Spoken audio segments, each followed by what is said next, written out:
আজ গিয়েছিলাম বিরাতে। আমার গ্রাম একটা পার্ক, আবার এখানে পিকনিক স্পটও আছে। কিন্তু যেতে যেতে আমাদের অনেকটাই সন্ধ্যা হয়ে গেছিলো বলে অনেকটাই কিছু ঘুরে দেখতে পারিনি, বন্ধ হয়ে গেছে। যতটুকু দেখতে পেয়েছি আপনাদের সাথে শেয়ার করলাম। যদি ভালো লাগে কমেন্ট করবেন, লাইক করবেন, তাহলে আমারও চেষ্টাটা আরও বাড়বে আপনাদের নতুনত্ব কিছু দেখানোর জন্য।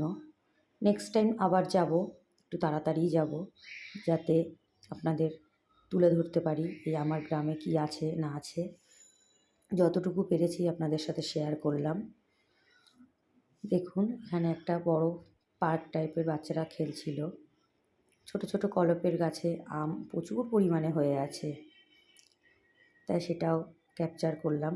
আর এখানে যাদের বার্থডে সেলিব্রেশন হয়, অনেকে যাদের জন্মদিন এখানে সেলিব্রেশন করে অনেকেই।